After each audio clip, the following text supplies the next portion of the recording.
today I'm going to be doing a bit of a thought experiment, and I'm going to be covering the subject, the one fad that never goes away in human society and has been here for a very long time. What am I talking about? I'm talking about religion. And yes, I'm going to be covering the biggest man in history that is bigger than all the Hollywood stars put together, even bigger than this guy. I'm just kidding, there's no one bigger than Scooby-Doo, but I'm going to be talking about the second biggest star in history. And what's his name? I'm sure you all know it. Jesus Christ. Well, so who was this man named Jesus Christ? Well, so today I'm going to present a theory based on no evidence whatsoever except coincidental fact on how human society has evolved and how the human mind has been conditioned to think. So let's begin. Like 2,000 years ago, there was a man born named Jesus Christ. I mean, this was the Superman of the day. He could heal the sick, he could walk on water, he could raise the dead. He even raised himself from the dead. This was the true Superman of 2,000 years ago. But what if that is all it was? He was the Superman of 2,000 years ago. Okay, so let's do an experiment. I want you to think of a life story of a famous boxer we know. Now I want you to think of a life story of a famous soldier that we know, that we all know, who went out and rescued the innocent and went and slaughtered the bad guys in an all-out bloodbath. So, you know, did you sort of think of these two? I'm sure there is a lot of people out there that know the names of real boxers and real soldiers who have done these things, but the point is we all know these people that are just here on the screen and their life stories probably better than any real soldiers, or at least the majority of people do. I want you to think of 4 turtles. Alright, now when this appears on the screen, I'm sure you suddenly realised who they are. I mean, these guys, they made videos, they made televisions, they made posters, they're action figurines. And, you know, when we think of these 4 turtles, we have a universal image in their mind where a large part of the Western world, right around the planet, and possibly even beyond the Western world, would instantly know these 4 turtles. We know the life story, we know the backstory, and they really are a universal picture within our mind. But I mean, here's the thing, they don't exist. Right. So what is my point when I'm talking about, you know, Rocky Balboa, Rambo, and the Ninja Turtles in relation to Jesus Christ? Well, this is my theory, is what if the Jesus Christ, the stories of Jesus Christ, was an early version of a television show or a movie, and they were using the most advanced technology of the time. And I envision sort of, it was like a play. So think of, you know, a giant production company organising a play, and then everyone would go down to the town square every Friday night or whatever and then watch the play. Everyone would be thinking, what is this Jesus character going to get up to this time? And you'd probably find, you know, that they had a Jesus adult life and he was the main character, and, you know, the crucifixion was the big finale of season 7. And this theory sort of holds weight because in sort of human society and the human mind, we commercialize everything. And because the stories of Jesus is so ingrained in our mind in a universal way, we all have pictures of him about what it was like, and yet none of us ever knew him. It's a little bit similar to the turtles. We all know the turtles, and none of us really ever met them because they don't exist. And I sit there thinking, well, what if Jesus was the same? And I sit there and imagined, so when it comes to humans, we tend to create something based on truth, but then it sort of turns out to be not so right. So imagine this, sort of, someone named Peter Christian and Joe Cross was the creators of Jesus Christ. They created the story, a bit like, the creator of Superman created Superman. And what if you find out that it was, Peter Christian and Joe Cross, and they took their ideas to something like Christian Studios. That was the biggest thing at the time. And then Christian Studios thought, wow, what a good idea. We can make a live action play about this, and we can make, this Jesus Christ into a big character sort of thing. And then you'll probably find that if you spoke to the production crew and the audition, they'd be like, well, we had 112 people, actors, trying out for the part of Jesus Christ, and then every single one of them was like just a 100% disappointment. They just didn't fit the character at all. But then Peter Smith walked through the door, and then when the production crew saw Peter Smith, we all thought in our minds, wow, this is going to be the next Jesus Christ. He's going to be the star of the plays that we're going to run. That will be the equivalent of a modern day TV or modern day movie show. And I'm sure a lot of people would disagree with this, but it's my personal theory that when I hear the word Gospels, a lot of people think religious text, spiritual, great knowledge. But the word gospel actually reminds me a little bit of the word gossip.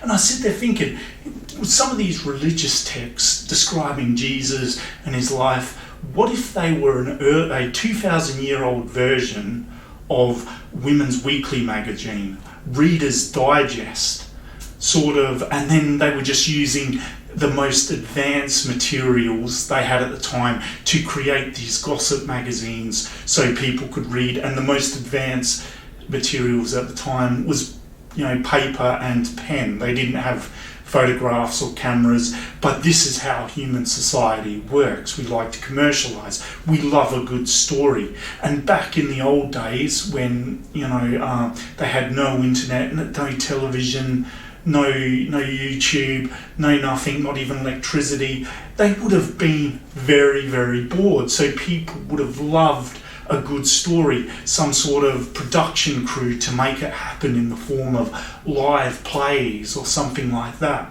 And then people would have said, hey, we can make some money if we write about this and try and sell it to as many people as we want. That's how human society works, and that's how the human mind works. In this theory, I envision something like, they would have started the show when Jesus was a young teenager, and then it probably ran for 40 years whatsoever. And then, when the show ran dry, maybe because people lost interest in this character named Jesus Christ, or possibly Roman taxes were too high and Bible studios went out of business. And then I envision, like, after 40 years, you probably would have had 12 different actors playing the character of Jesus Christ. So Jesus Christ wasn't one person, he was probably 12 different actors. And then, when reality meets the expectations that we have in our mind, suddenly it'd probably be like, the first character maybe died of the Black Plague. They got a replacement for him, and then he was arrested by the Romans because he didn't pay his taxes or something like that. And then the third one, he got hooked on drugs, and then suddenly he believed he was Jesus Christ and ended up in a mental institution. So this is my theory on how it might have happened. And once again, when something is a success, the human mind says, well, we're not done with it. So they might have got to the big season of season 7, the big crucifixion at the end, the big finale. And then suddenly when Bible Studios went out of business because Roman taxes were too high, or CIO robbed the company, the copyrights to the story of Jesus was probably bought by, say, another smaller production company, saying Christian Studios. And then they said, all right, well, we've milked, the adult life of this superhero known Jesus Christ as much as we can. Let's go back to the beginning. Let's give them a backstory. And I often think of this as, the Big Bang Theory. We see them starting the series as adults, and then when the season ended, someone created the season Young Sheldon, or like the original Scooby-Doo movies that we all grew up, and cartoons we all grew up watching as a kid. And then suddenly in 2013, 14, whatever, suddenly Mystery Inc. came out where it goes back to the beginning and gives them a backstory. And I sit there thinking, is Jesus Christ, the stories of Jesus Christ, the same? Is they sort of said, all right, we've done the adult life, let's go back to the beginning, when he was born, and that's when you see the him being born in a stable will sort of start young Jesus. And how often in our society do we sort of fake stuff? I mean, we see fake stuff all the time in Hollywood. When we make a movie, we put on makeup. There's a whole special effects team and camera people to get that perfect shot. But the reality is, the perfect shot doesn't exist because it has in real life, because it has a whole heap of people looking to make that perfect shot, make sure their hair's good, make sure the makeup, make sure the camera, the lighting is all good. And this is how human society works when it comes to the mind of the thinking.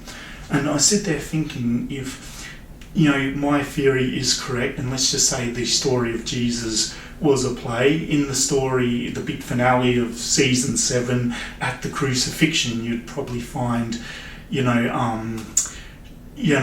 Jesus had people watching him as he was being crucified in the big play, and then they had special effects artists. So someone of the production team, one of the actors, would be trained to get the audience to look in a certain direction, and then someone would run in and put blood on Jesus, and that was the special effects of the day, using the most advanced technology at the time. And if you ask 90% of the audience who were watching it, they'd probably say, well, I didn't see how he got the blood or the wounds. And then you'd probably have like a small 10% of the audience who say, when I figured it out, is when they were trained to get the audience to look in one direction, I sort of looked, and then I saw that person sort of put some blood on him and put some fake wounds on him to make it look good. And this was the stunt man, the special effects of the day. So this theory is just based on how the human mind works. Is we also love to commercialize things. Is people are bored, people are restless, people want entertainment, people want a hero. And this has been right through human history, and it's like so at the end of the day, Jesus is this universal picture in our minds. We all have an image of what Jesus looked like, but the thing is, no one's ever met him. And once again, going back to the Ninja Turtles, no one ever met them, but we all have this image of Ninja Turtles in our mind, or Rocky Balboa, or Rambo. We all know the life stories, but once again, they never existed. Another point, just moving off the area of Jesus, but this is how legends and writings of the ancient people, of the ancient world worked. And I sit there thinking, once again, making a comparison to the Teenage Mutant Ninja Turtles. You know, right through human history, there has been ancient legends, drawings, figurines of lizard people and the snake people. And I just sit there thinking, what if the lizard people was just a fictional story created the same way we create Teenage Mutant Ninja Turtles? What if they had, you know, drawings on the pages? The figurines was like toys of these snake people or lizard people using the most advanced technology at the time. And writings were just simple of books, people trying to make money. And then like every Saturday morning, you know, the children would go down to the village square and watch the play of the, you know, warrior snake men or warrior lizard men. And every week there would be like, oh, what adventures are they going to go on this time? And it would be the equivalent of watching children in modern times watching a TV program, but instead they'd go down to the village square and just watch the play, you know, on a Saturday morning when they were all out of school or something, after school, you know, finished on Friday or something.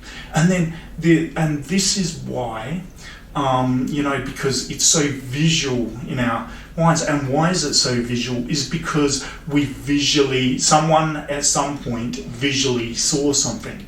Getting back to Jesus, if I'm correct, then these plays might have been hundreds of people sort of seeing Jesus, visualizing Jesus, and then over time, you know, people just forgot that it was entertainment. It was just you know, something that created, and then the entertainment of the story got lost. So, and then this is why it's so powerful in our minds. And then over time, you know, people started treating the Jesus story as being something real, because yes, it was seen and it was experienced visually by probably, you know, freaking 100,000 people who lived at the time. But then as time went on, it just got changed as to Chinese whispers, and then it got changed into, hey, this is real. But then at the end of the day, because people believe that Jesus is real and they swear by it. But then again, think of Superman, think of the Ninja Turtles. They're universal. Think of Rambo and, you know, Rocky Balboa and all the famous characters, Bugs Bunny, Yosemite Sam. You know, in our minds, we all know these people the minute they're mentioned. A large part of the world knows them, but they're not real. So at the end of the day, I sort of think this is my theory, is Jesus was a fictional character. He was probably the superstar, the Hollywood star of the day.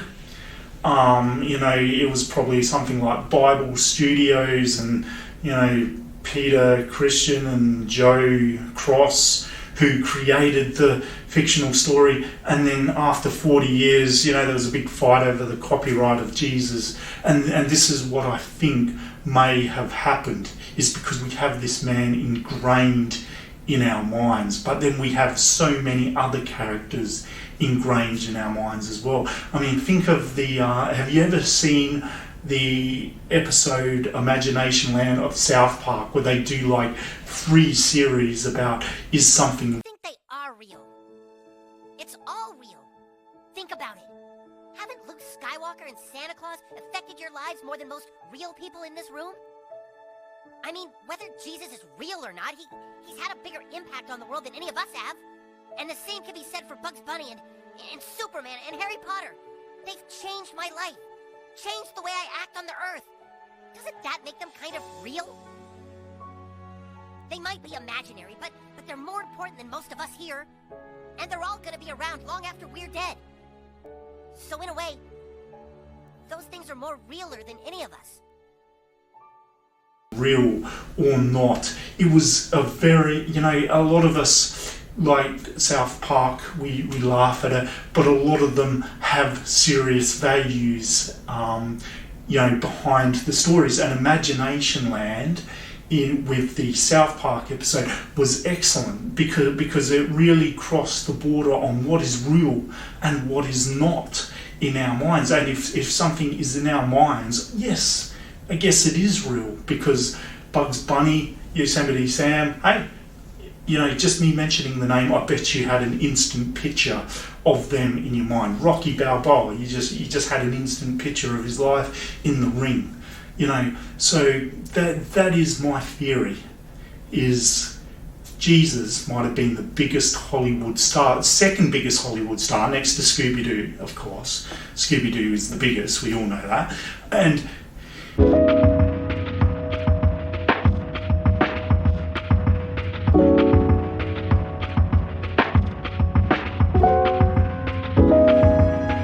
he just might have been the lucky duck who was just made under the right circumstances at the right time with the right production crew and the right special effects artists to make him the second biggest star in history. So this is just a thought experiment. It's just a theory based on no evidence that I have about what might be the truth behind Jesus and the Christian religion. So if you like this video, give it a thumbs up. It would help. Let me know in the comment sections what you think about this theory, or do you have any other theories that you might like to add about this man, Jesus Christ. I'm Deep Thinky. I'll see you next time. Bye.